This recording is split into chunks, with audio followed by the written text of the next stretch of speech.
Well, good morning. Today in the studio, I have joining me Matyas Fulop. Now, I have managed to pull this guy in one day before he zips back to Vietnam. He has been doing a flying tour of Australia. He's been here for about 7 days. Buddy, thanks for joining me. Pleasure to be here.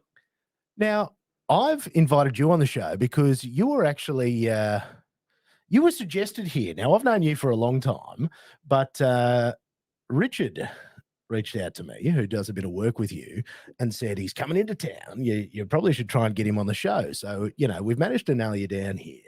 I've known you because of probably your involvement with Downshift has been how we first came about. And for those of you that don't know Downshift, you probably don't live in South-East Queensland. But if you live in South-East Queensland, it has been fundamental to the car scene for over a decade, I would have to say. And, Matty and his team were running a big event on Friday night.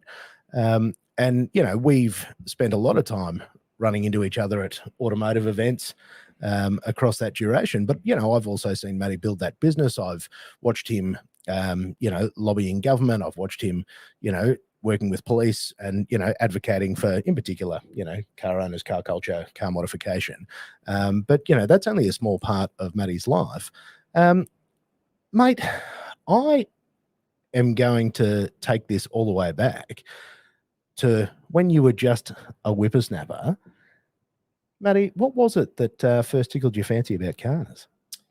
So I believe you've seen this, which is why you're asking the question. But basically, I grew up. So my childhood is in communist Hungary, and I remember there was this time that I think I was probably about 5 or 6. My dad went on a business trip to, I think it was Western Germany.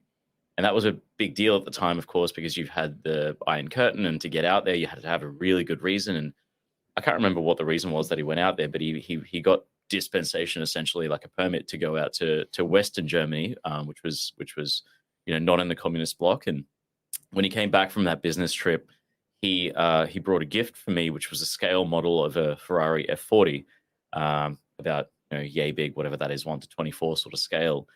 And I didn't really have a passion or an interest for cars before that, but I certainly did after that.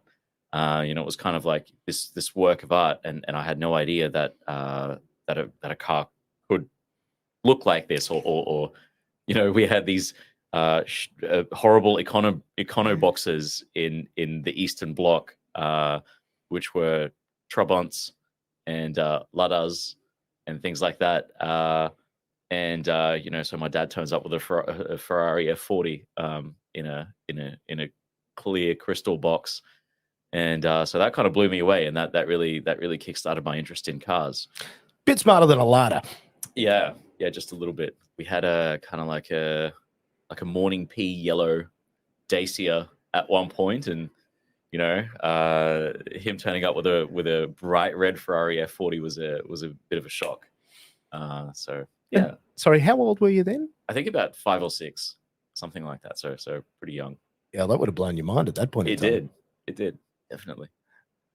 And how long were you there? How long did you stay in Hungary? So I lived there until I was 9 years old, and then I immigrated to Australia with my mum and dad. And that was really, really tough because I didn't speak any English, but I was still trying to do primary school. And when we first moved here, we kind of just moved into my uncle and aunt's place temporarily in Springbrook, which is, it's only like 3,000 people or something. And the primary and high school were combined together into one location, and it had 64 students total.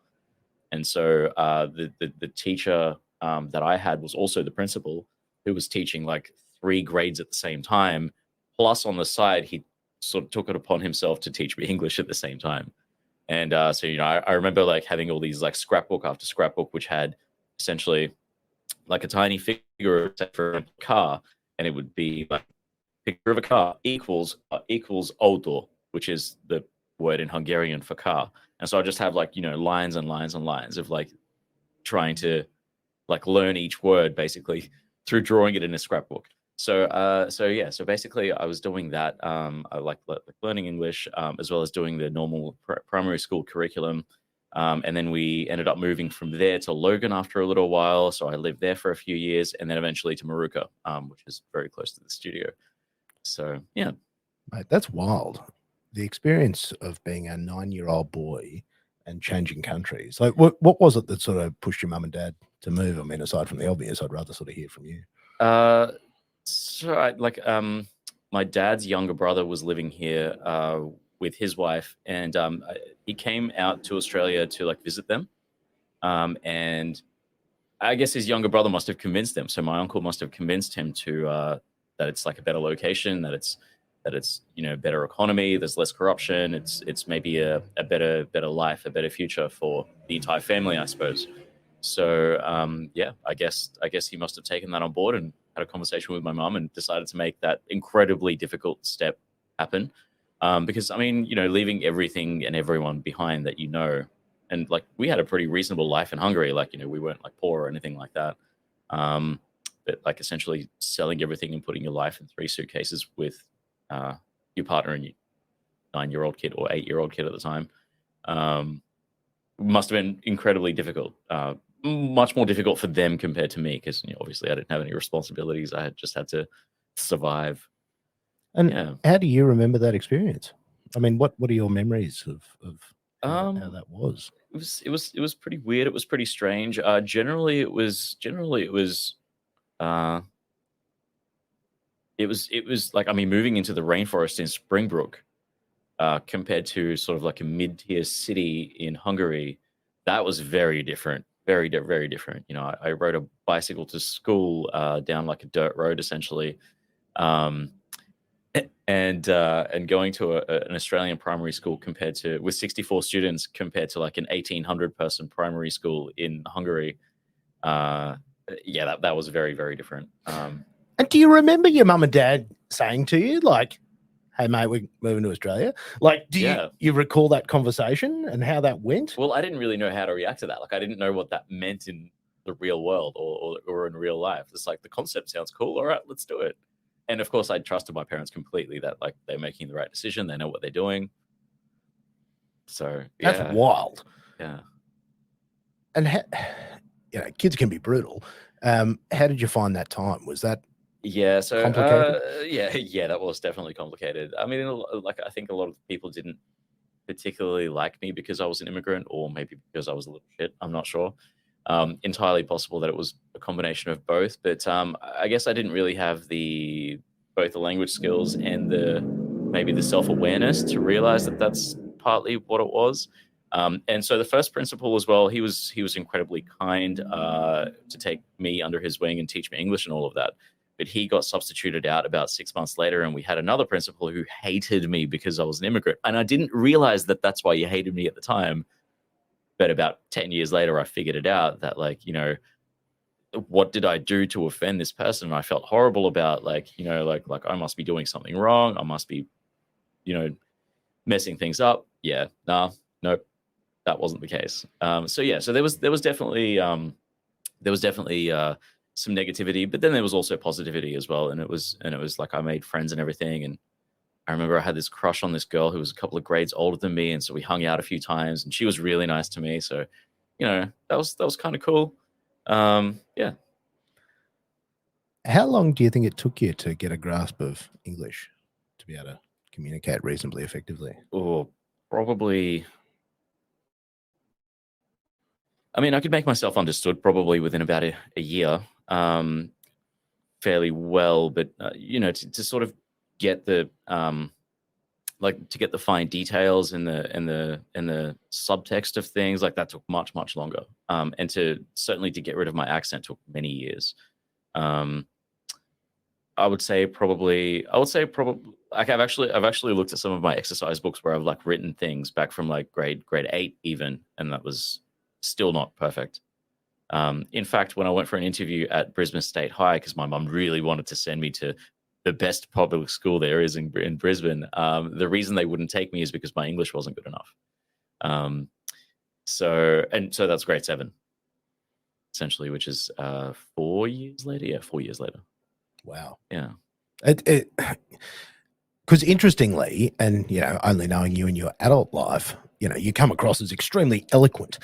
I wouldn't have guessed that, you came here not speaking any English. speaking any English. I mean, I knew a couple of words like dog and cat and house and car. 1 to 10. That was it. Yeah, that won't get you real far.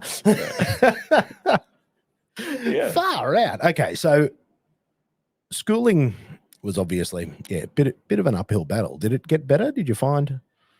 Oh, it took a while. I mean, I remember, and I had a lot of pressure on me from my parents, who expected me to do really well. Like, I mean, I was incredibly good at primary school, like, grades 1, 2, and 3 back in Hungary. But then coming to Australia, that kind of really dropped off quite quickly because I couldn't speak English, so it was difficult to learn the actual content. But I still had the pressure on me from my parents to perform really well, and my mum. I remember my mum signed me up to like a Christmas poem recital one year in primary school, and like I remember like looking at this poem, and it was quite long, like it was like maybe like a whole page long, being like, I don't know what any of these words mean. How do you expect me to learn this thing? And she's like, well, you'll just have to learn it. And she sat with me and tried to help me, but I remember like the frustration of trying to learn this page of text that you don't understand what any of it means and memorize it. I mean, it was that was pretty bad. But like I didn't have a choice. Like my mom was like, you have to do this. I've signed you up. So some parts of it were pretty tough. Yeah. It does sound a bit brutal. And so as you came to the end of your schooling, there tends to be a funneling towards, further education, particularly here in Australia.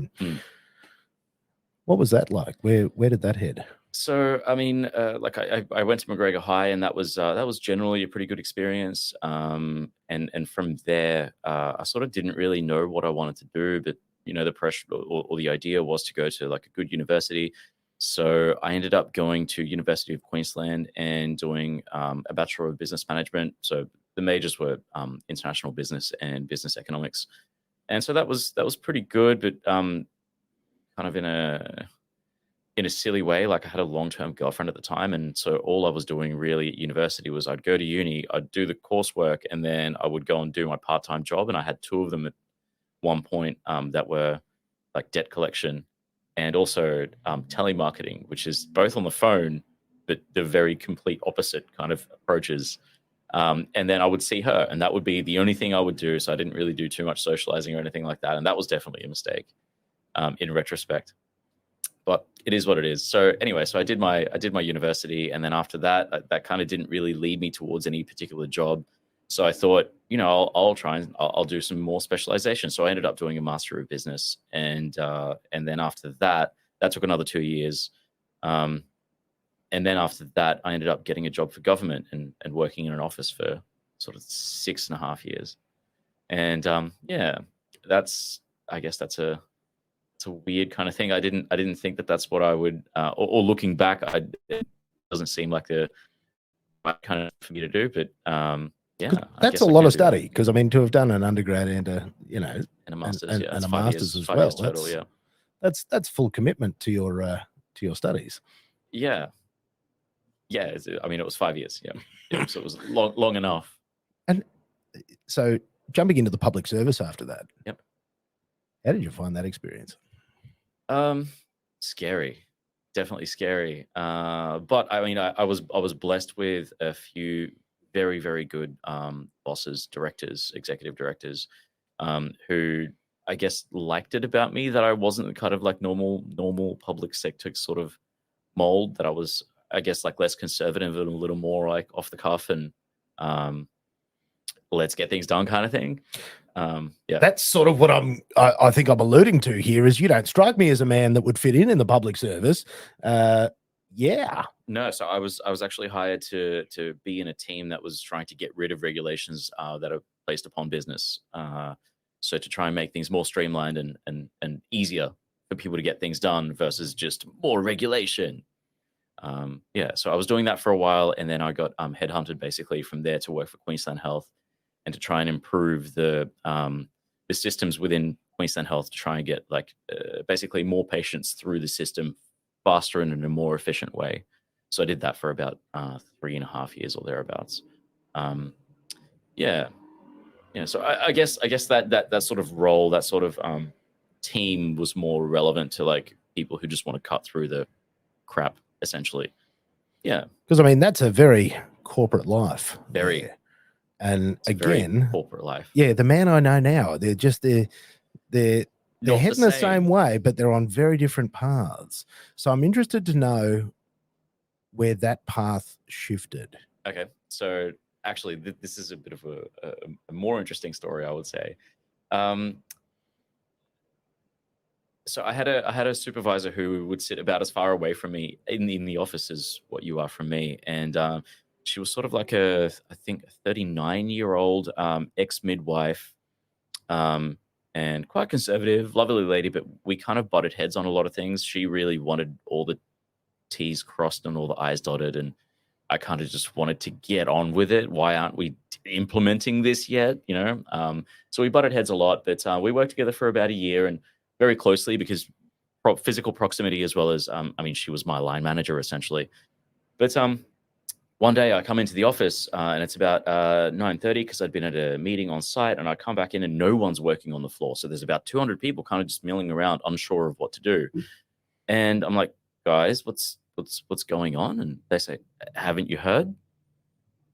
Heard what? I only just arrived. Tell me what's up. And they say, it's Mary. So what about Mary? She was fine yesterday. Is she not at work? They're like, no, you don't know. And I'm like, just tell me. And the next minute, through the hallway, paramedics come wheeling her out on a stretcher plugged full of tubes. And the Royal Brisbane Hospital is across the street, so they would have arrived very quickly from just across the street. And I'm like shocked that this otherwise completely healthy lady that I had been working with for a year is on a stretcher. And I'm like, what happened? And so I've found, or they basically said she's had an aneurysm, she's had a bleed in the brain, and we don't think she's going to make it. And I'm like, how? She was completely fine yesterday.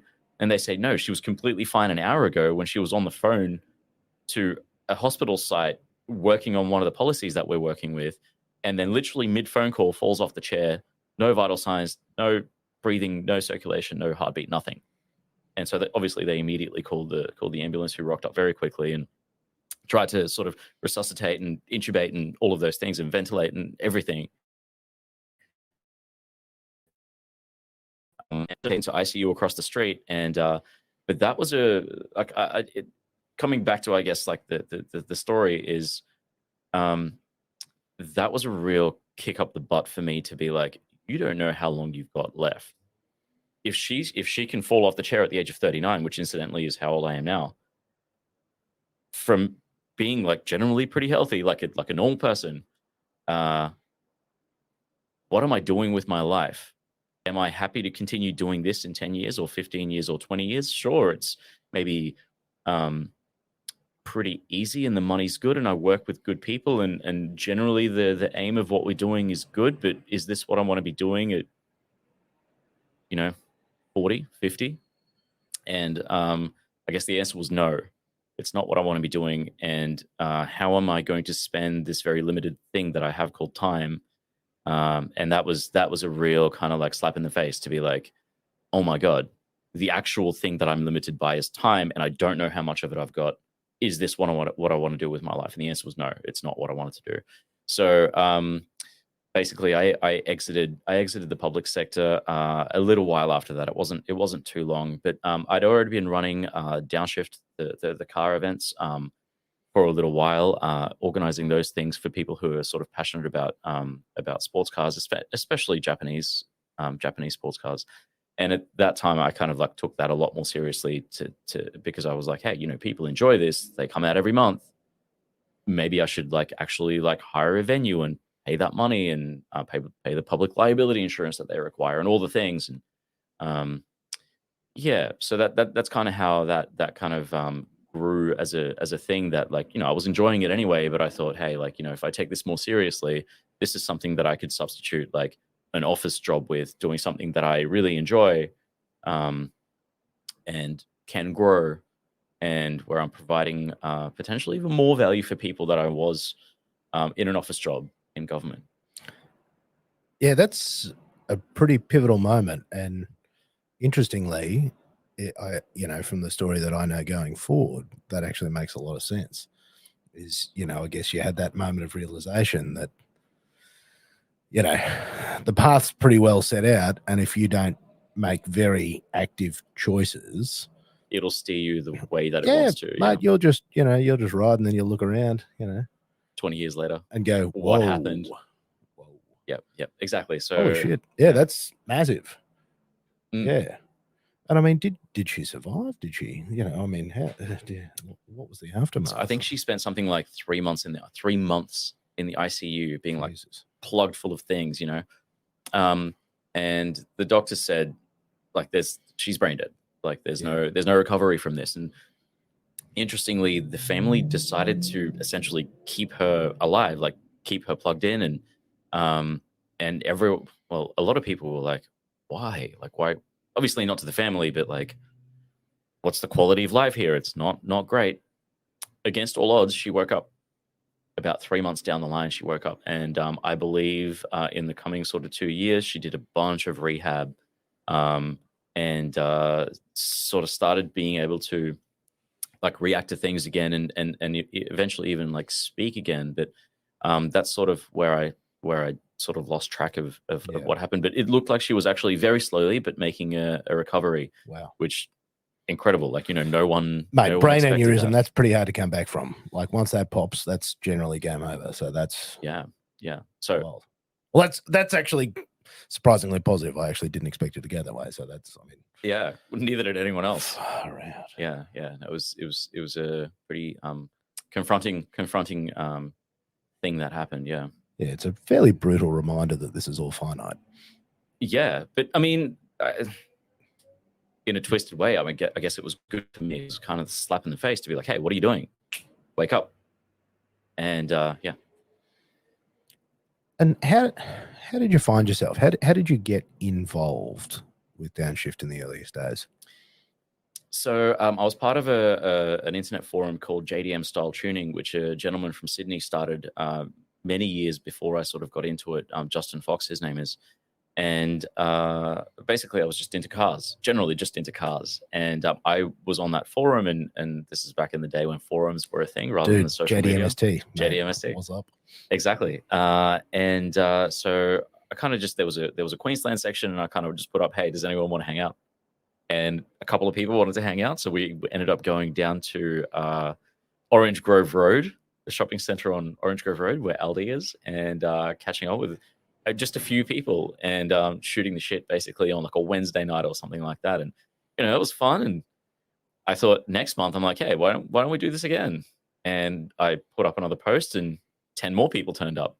And then the next month, 10 more people turned up. And then it was like, like 30 people or something. And that's one of the oldest photos that I've got of that time is about, I think, 25 or 30 of us hanging out in that Aldi car park in on Orange Grove Road. And basically that it snowballed from there. Do you remember what year that was? Where was that? About 09. 09, about 2009. This is OG stuff here. This is before Facebook groups. People, way before Facebook. Yeah. So, mate, back when forums ruled the world. Forums ruled the world. So the general places were sort of Pineland Shopping Centre, Milton McDonald's, and Riverside at West End. Dude, that's Computer Road at Yatla. I think maybe a lot of our viewers might, if you're into cars, you might know about these locations. Well, that's it. If you know, you know. Riverside and a few of those. There'd be a few people that know, and then a few other people going, "What are you idiots talking about?" Yeah. Exactly. I remember. I didn't realize you were behind those at the time here in Queensland. Deviant Teens. Yeah, I remember the JDMST meets, and I remember them just like because they exploded. I remember those getting massive, and then again fell victim to their success. Yeah.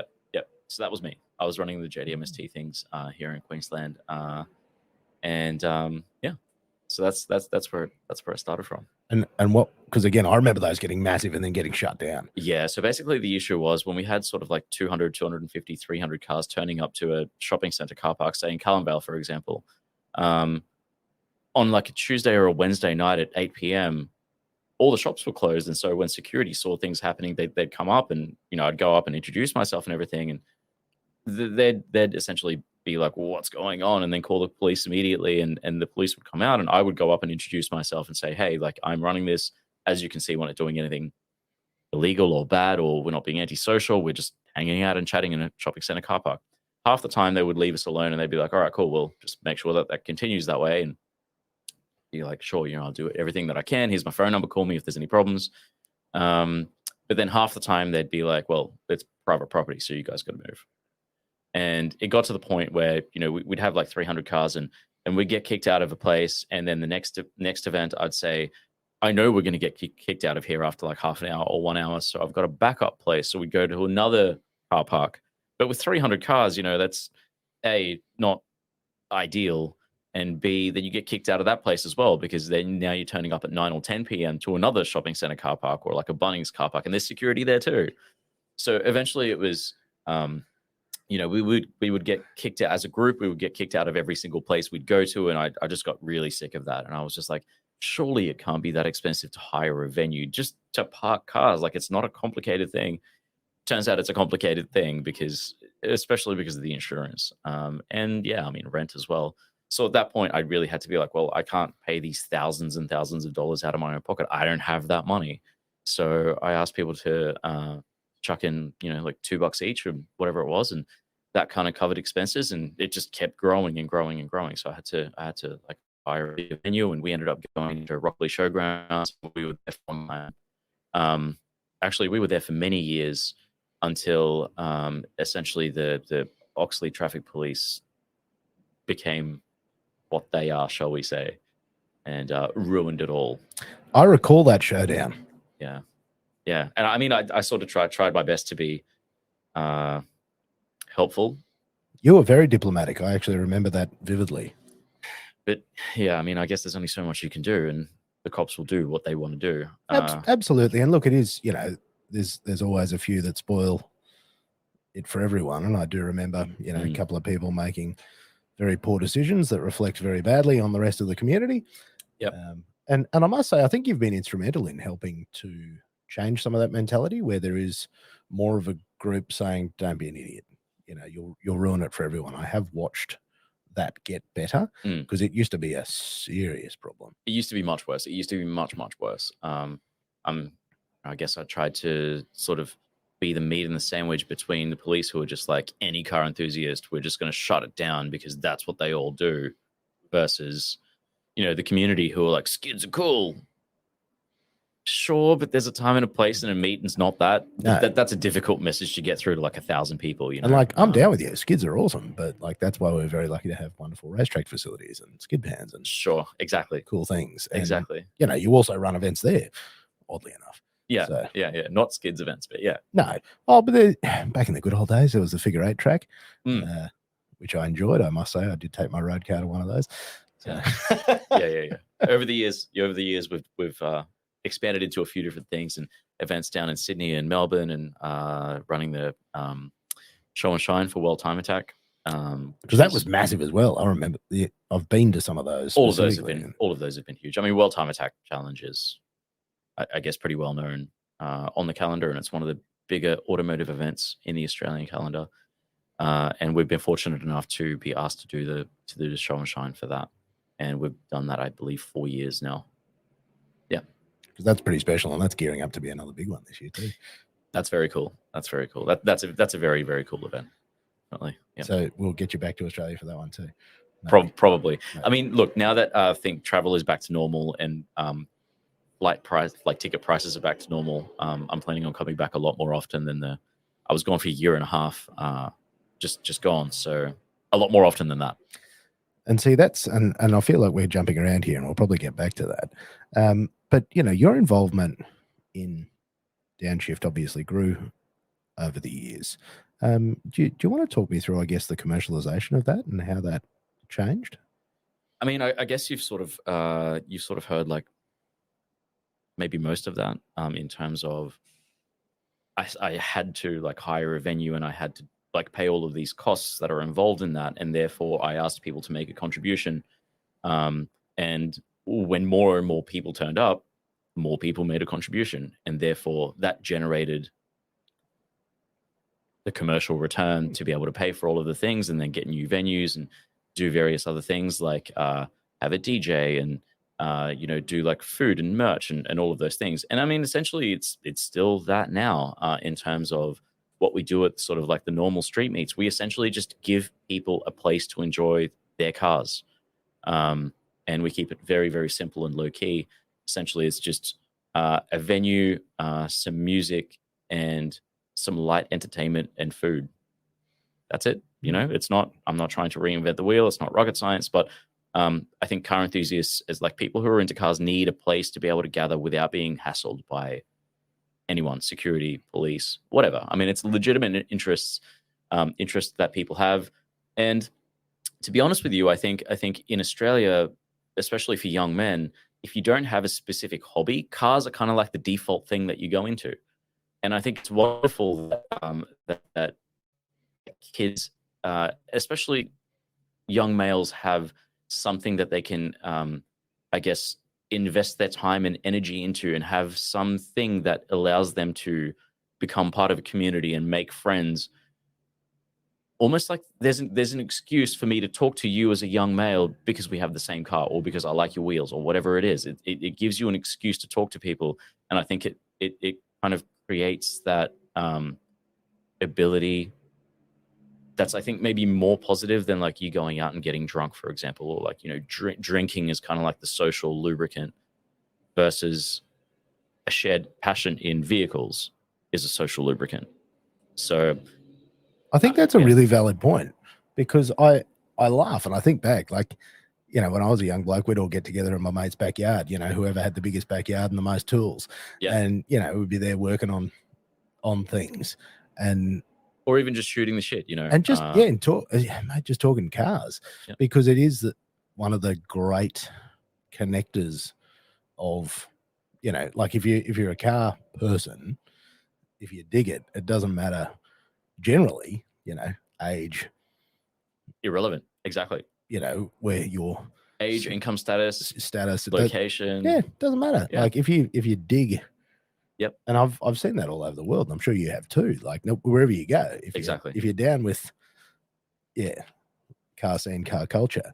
And I mean, how have you seen? Because I mean, you really have been intimately involved. I mean, how have you seen car culture evolve over that time? I think there's been a shift, obviously, away from forums, and then into Facebook, and then into Instagram, and now into things like TikTok and various other things. I think a lot of those things have not necessarily been beneficial. I think there's a lot of attention seeking. I think there's a lot of elitism, which frustrates me incredibly. Because, I mean, at the core of it, for me, it's what I was just talking about, is that, like, this is a way for people to get together. This is not a way for us to exclude people or to become part of it, like a cool kids club, because you've got enough money to build a cool car, and if you don't have that, you're not cool and you're excluded. I think that kind of goes against what this thing is really at its core, is a way for people to have a shared passion and to connect. It's that's the opposite of that. And so that's been really frustrating for me over a number of years. But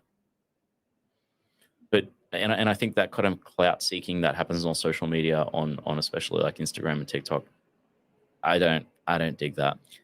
And I even saw that because you guys ran an event on Friday, yeah, and I saw people bagging out unmodified cars. I saw that too, and that really frustrates me, actually, because I'll give you an example. I was just messaging someone about this yesterday who sent me that TikTok to our page, to our Facebook page, and like, the event is a meet. It's not a show. It's a meet for everyone to be able to come in and enjoy the thing that they're passionate about together.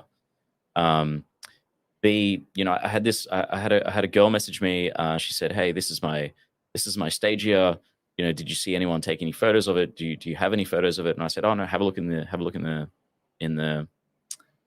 thread, in the Facebook event, and on the Instagram and everything. People are posting lots of stuff, and hashtagging downshift and all of that." But the TikTok, essentially, that was like ripping apart like people having normal cars, and why do we allow them to park with us? If I said to this girl, "Your car sucks," I don't have any footage of it because your car sucks. that would break her heart, and she'd probably never come back to the car scene. And like, why would we do that? Why would anyone do that? I get it that you want to see cool cars. Absolutely, I want to see cool cars too. I'm all about that. So we have a small VIP section with maybe a couple of dozen cars that are the cream of the cream, the cream of the crop. But we're not about excluding people. We're not about like, who are we to judge someone's first car who was just getting into that, to say, no, your car's not good enough to come and hang out with us, or to be at this event. I think that's just not cool for me. Amen. And like, I mean, and the other thing is, like, I have to look back on this thing, and like, my first car was an Excel. Maybe not so cool. Who cares? Like, it's not really about that. Like, I one of my first modifications was painting the door handles the body color. It doesn't matter where you start. The point is, you're passionate about this thing. You're enjoying this thing. Let people enjoy things, even if it's not your cup of tea, even if it doesn't measure up to your lofty goals of whatever they are. Maybe you start off with a Pulsar, and no one's going to rip you apart for that, because you've got friends who are into cars, and maybe you just enjoy these things. Or let people enjoy things. You don't need to be elitist about it just because someone has less money or whatever compared to you. Can I share something positive with you? I had Tyler and Alex were my last guests on last year, and they actually run this little meet. And man, it's literally like, just bring whatever crap box you drive. Yeah. And what I have really enjoyed about that is people bring their project that they just bought. Yeah. And like, it's not working, it's leaking, something's broken, there's like crap everywhere. Well, that's where it starts. And the paint's no good. Yeah. And like, but like, there was an 80s Sora, but like one of the really, and I'm like, that is sick. And it had, like velour interior. Oh yeah, the like, velour interior. Yeah. And there's like unmodified Cressida. Like, yeah. I dig that so much. Yeah. And I embrace what you're doing, where, as you said, it's a meet. It's not a show and show. Like, it's not, we're not going for the grand champion here. Yeah. You just want to get people together. Yep. And why is that? Exactly. Why is that so hard? Yeah. I mean, it's not that it's hard. Like, we do it every month, right? But yeah, I mean, we cop a lot of hate online, and even from people that whose opinion I care about the fact that, like, we put on meets and we allow just any old person in. Yeah, that's right. That's the point. It's a car meet. We allow anyone in. That's the point. Yeah. Be a good human. That's it. Trying. Yeah. Man, so simple. I think that's the thing is, I had, when I was a younger man, I wanted flashy cars. And I've owned some nicer things, and I've enjoyed a lot of nice things over the years. And what I've come to discover is they're great, but they're also a nightmare. Like, driving that stuff is scary. It's stressful. Man. And like, people stare at you, and like, it's really weird. If you're driving a Ferrari through Brisbane, like, people are just like, you're sitting there chatting to whoever's in the car with you, and then you realize that people are like people are staring at you, and it's super weird. Like, it's a really weird feeling. And I actually found it like not very nice. Yeah. And I also found, like, cruising around in nice things, I'm like, okay, this is great, but like, who cares? And I think that's, I've probably been fortunate to have the opportunity to enjoy that. But I actually came to discover that what I really like is actually just Falcon, mate, crap old cars. Because do you know how fun crap old cars are? I think about all the cars that I've enjoyed over the years. And so I was working for BMW at the time. I owned a long wheelbase 7 Series, which I just thought was like the greatest car I'd ever owned. And I YOLO'd out of that job, quit it, sold everything, and I bought a 1989 Corolla for $1,000. And look, the freedom of owning a car that only cost $1,000. You're not worried about anything. Mate, you're not worried about anything. You don't have to lock it. Like, it's so crap that no one's ever going to touch it. Yep. And if you get a ding in the door, you don't notice because there's so many dings in the door that they just blend in. And there was a surprising freedom to that. There is definitely. Like, a real freedom. Whereas, like, I remember, like, almost being brought to tears when I get a new scratch or the leather gets busted. I'm like, this just sucks. And then the magical moment was I bought that car for $1,000, drove it for a year, and then I sold it for $2,000. And I'm like, what?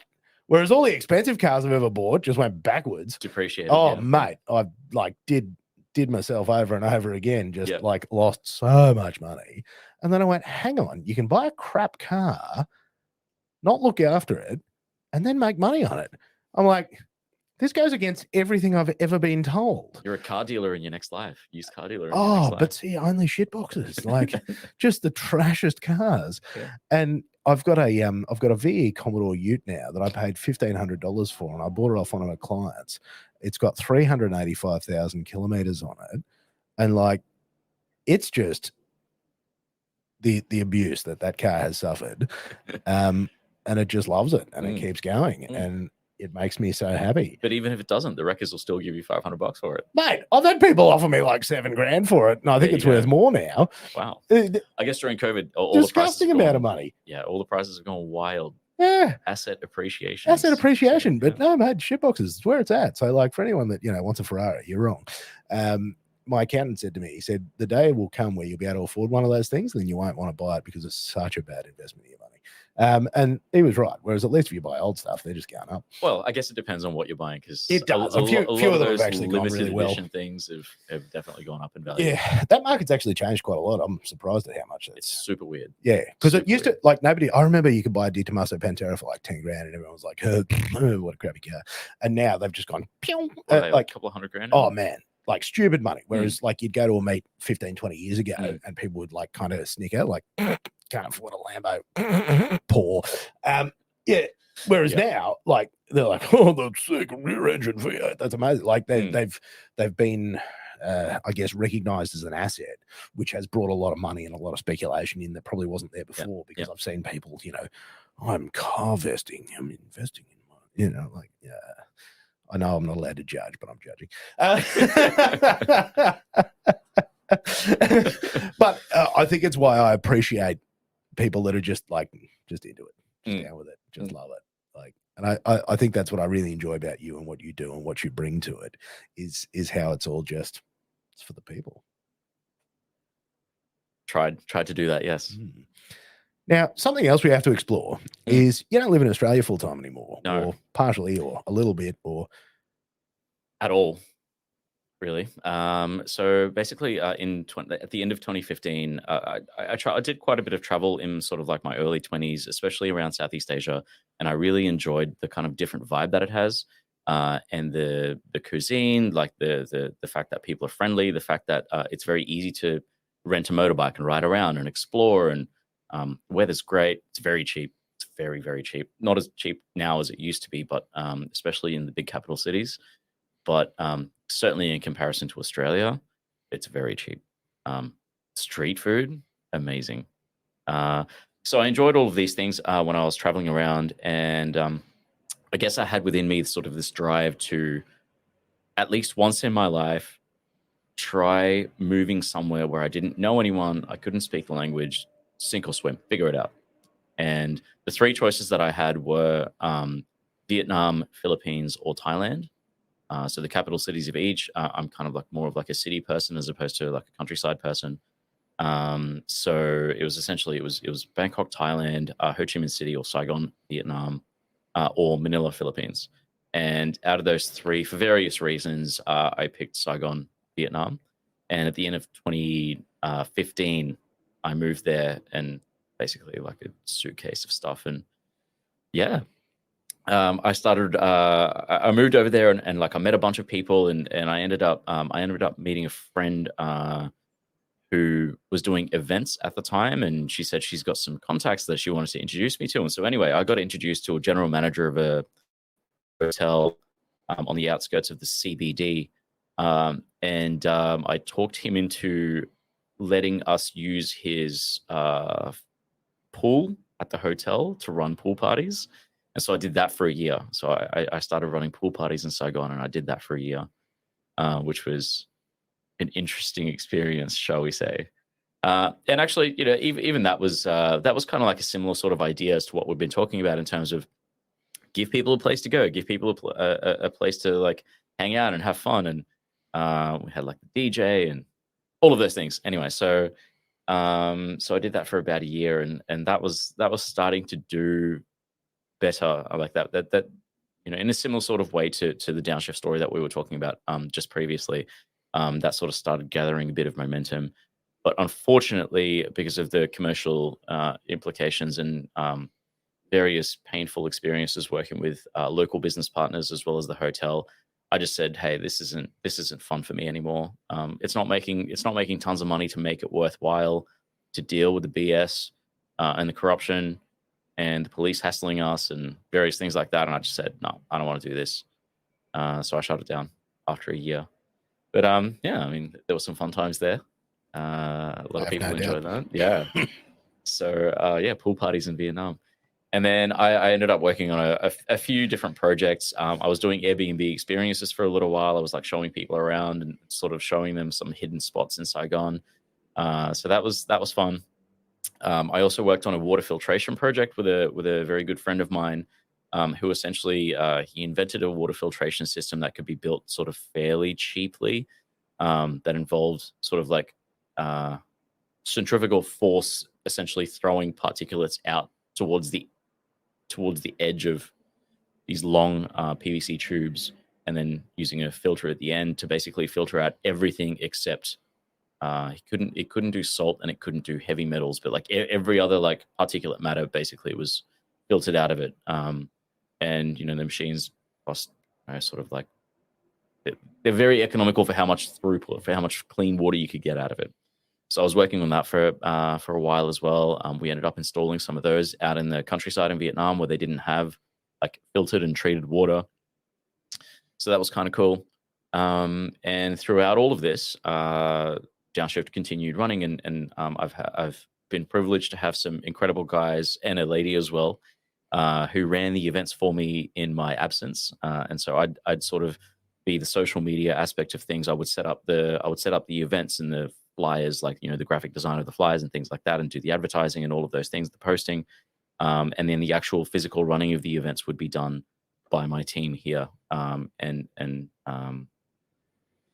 I guess I'd be behind the scenes, sort of trying to help in whatever way I can from somewhere else, while I'm sort of doing other things with my life that I also want to do. So yeah. And then obviously during COVID, we had a break, and I sort of started a side hustle, renting out vehicles for people who needed to move house and things like that. So yeah, all sorts of weird things. And now that I'm heading back to Vietnam shortly, I'm looking at doing the Airbnb experiences again, but basically doing like sunset boat tours through the city, through Saigon. So Nice. That's something that I enjoy. So like I want other people to enjoy this thing as well. And I must say I have watched with great envy some of your moped tours that you've done with some of your buddies. I would highly recommend that to all of our viewers. If you don't know how to ride a moped, learn how to ride a moped. It's very simple, very, very simple. And as soon as you're out of the city, it's amazing. The scenery that rolls by you, the freedom that you have is just next level. It's literally, freedom is a wallet with some cash in it and a moped full of fuel in anywhere in Southeast Asia. And it's like you literally need nothing else other than that. There's food everywhere, there's accommodation everywhere, there's beautiful roads and scenery and friendly people and drinking and whatever you want. Really? Yeah. So you don't even need to carry stuff with you as such. Like maybe some clothes in a backpack Yeah. if you want. Like that'd be plenty. Yeah, so little backpack, overnight bag type thing. That's usually all I have. A backpack. I just jam some shorts in there, something to swim in, a couple of t-shirts. That's it. How many days would you sort of go out for one of those? I mean, I've done sort of long weekends with my good friend Lewis. We've done sort of like a Friday night to Sunday night one, where we would fly out of Saigon to a regional city, rent a motorbike there, ride around for 2 or 3 days, and then fly back. So he does teaching at a big international company, English teaching in Saigon. So he sort of works the Monday to Friday thing. He can knock off a few hours early on a Friday. So we try and get out of Saigon as soon as possible, and then basically spend the next 2 days riding through the countryside. So I've done anything from that sort of small trip, all the way up to a 3-week tour around the biggest island in the Philippines called Luzon with Sharpie on dirt bikes. And that was, 3 weeks. is that's a pretty long time to be on the road constantly on the go. But I mean, that was still an amazing trip, you know. And Philippines is a slightly different flavor, slightly different feel, slightly different scenery, culturally very, very different to Vietnam. And then I've also done some other ones in Borneo, in Malaysia, in Cambodia, and Burma with my brothers. I've got two half brothers who are older than me, so I dragged them to Burma, to Myanmar. This is actually, they were having their first democratic elections ever at the time, and so that was an interesting trip. The country had basically just fairly recently before that opened, and now it's sort of not open again. So I think we picked the correct time to slot in there real quick and explore the country. Because if I'm doing my math correctly, what's that? 7 years, sort of going into 8 years now in Vietnam. Is that like, you know? Yeah, I mean, it's probably about 5 years in total that I've spent there, because I was also stuck in Australia with COVID for a year and a half, with the government not allowing me to leave. I had to apply 4 times, like, you know, put in an application to Home Affairs or whatever it's called, immigration, to be permitted to leave prison Australia. Anyway, so yeah, that was a very confusing time. Mm. I think we're all still confused because of that. Yeah, that was definitely a weird time. I'm going to look back on that and talk to my nephews and be like, this one time when I was a young boy, we were trapped. We were trapped. What kept you in Vietnam? What is it that keeps drawing you there? I mean, it's as I said, it's all of the same sort of attractions that I was mentioning. You know, it's very, very cheap to live there. I feel incredibly free, and the food is amazing. The people are friendly. I've got a great group of friends. Travel anywhere in Asia is incredibly easy and close by. It encourages me to travel more. I like that. You know, Australia, like, physically, it's at the bottom of the world, you know, so it's traveling anywhere from here is not an easy thing unless you're going to New Zealand or Bali. But then anything further than that, you know, is an 8-hour flight, like Singapore or KL, which are kind of like the gateways. That's an 8-hour flight, plus then the layover, plus then wherever you want to go.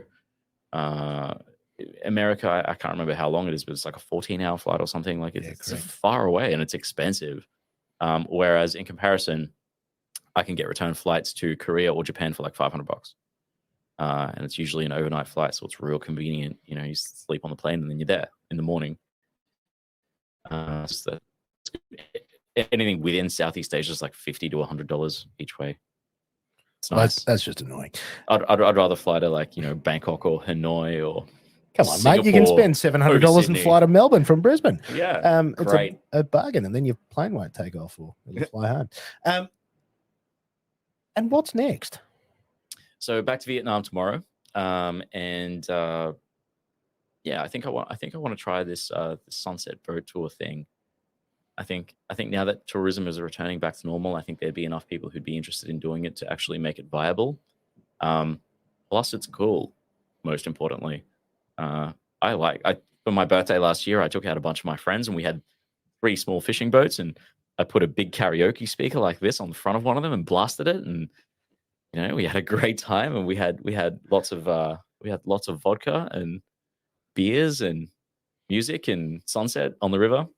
It was great. I'm sold. That's good times right there. and with Downshift, what's the trajectory there? What can you sort of see in the future? I'm pretty happy to keep it the way it is, to be honest. I think that we're still giving value to people. I think we still get, like, the core of why I started running the events, like, that's still the same. You know, we're still giving people, like, a place to go and enjoy the thing that they enjoy. So I'd like to keep doing that. I think that is needed. I think that people, I mean, with the amount of people that turn up, clearly they want it. So why would you shut it down? Why wouldn't you keep it running if it's not an unreasonable burden? And I mean, with Richard, who's currently running them, it's not an unreasonable burden. It's totally fine, and he's enjoying it. And I think the people who turn up enjoy it. Aside from the sort of negativity on some on TikTok especially, but sometimes on social media, we always get bulk great feedback to be like, thank you so much for putting this on, for giving us somewhere to go, essentially. So I think it would be not a good idea to shut it down just because I don't happen to be in the country. So yeah. Yeah. Well, it's become something bigger, hasn't it? I think that's really nice. Like and it's lovely that I guess it has always stayed true, and the plan is to continue to stay true. Because I mean, what sort of numbers? Like, how many cars do you have come through on Friday? Broadly, I haven't done the numbers yet, but probably 1,000, I would guess. Whoa. Yeah. I mean, Beanley Showgrounds was full. It was full. So hang on, 1,000 people or 1,000 cars? Like 1,000 cars. 1,000 cars. Yeah. Maybe a little bit less. Like I said, I haven't done the numbers yet, but whoa, it's a lot. It's a lot. It's a lot of people. It's a lot of cars. And so we had the dyno as well, and that was really attractive. We were like parking. We were trying to do the parking to like fit as many people physically in as possible. But it's when you've got numbers like that, it's very, very challenging. And like a lot of venues can't fit those sort of numbers either, so that also makes it tough. That's wild. Because I couldn't make it on Friday night. I had somewhere to, yeah. That's okay. No but problem. I was really keen to sort of see how it all went. But you've been to them before anyway. Mate, I certainly have. I've still got one of the OG keyrings as well. I'm still can't get over those sort of numbers. Matty, I don't want to keep you too much longer. That's all right. I'm just really stoked. And, Matty's given me, an hour of his time here because like literally in country for 7 days. And you sort of message, I hit him up over Instagram and I'm like, dude, will you come on the show? And he's like, when are we going to do this? Because, he's on a plane tomorrow. But, buddy, thanks for coming and talking to me today. No, my pleasure. Yeah, it was just awesome. Happy that I could share some of the story. Yeah. Hopefully there's some value in it for the listeners or viewers. Man, it's a wild story, and it's I don't know, there's a lot of takeaways for me. As I sort of said to you before we started rolling here, like the thing I enjoy is people who decide to take life in a direction. Sure. Yeah. I mean, there's obviously this all sounds great. There's also downsides to it as well. So man, sucks balls. Like there's big chunks of it that are terrible. And I will never sugarcoat that. Like there's no, there's been difficulties in the journey. Let's put it like that. Oh yeah. Anyone that actually makes something of themselves, the reason it's hard to make something of yourself is because most of it sucks. Like it's a lot of pushing things uphill. There's a lot of pushing things uphill. Yes. Yeah. I've run headfirst into the fire more times than I can remember, and I have been beaten to a bloody pulp, which is probably what keeps me humble because I know that I'm just an idiot that just keeps trying. Still here, still here, still going. Proudly wearing Crocs and board shorts to work on a Monday, and to me, you're winning. That's winning. Like anytime I go into town, I roll through the CBD and I see people like, it is nice to wear a suit sometimes. Look, it is, but I'm not down with it anymore. I used to think it was so cool, and now I'm like, nah, man. Success is Crocs and shorts, Crocs and board shorts. Mate, midweek when you're like. Because I had to get some new ones because my wife actually showed me the little lights you can put on these. Have you seen those? No. So you can get a set of headlights for them. Of course you can. And I've actually also seen you can get like full aftermarket mods for them. You can get like I've seen winches and spotties and what like a business stuff that you can like clip onto your Crocs. What a business for someone who's passionate about Crocs. That's a business. And I'm like, this is so bad. Great. It's good. I'm like, have you seen? I've actually seen. I think videos or photos somewhere where you can put Crocs on your Crocs. So they're like tiny little Crocs. How do I not have these? To the top of the Crocs? And I mean, they're just great because you can switch them into 4-wheel drive. You can flip the thing down at the back, and that's okay. And that's the low real range, is it? Yeah, that's your low range. And the real breakthrough is the shopping trolley experience because obviously, you're a man rocking a pair of thongs. When you clock your foot into the trolley wheel, and you like absolutely bust your toe. Mate, the Croc security, you can crash into that trolley wheel as hard as you like, mate, no damage. Wow. All right. You've half convinced me. It's that in particular. It's the excruciating pain of the shopping trolley that has really helped to push me over. Just the important things. On that note, Matty, thanks for coming in to chat with me today. I'm going to sign it off. No worries. My Let you pleasure. get on to bigger and better things. Well, thanks for listening. I'll catch you again next time. Wind it out.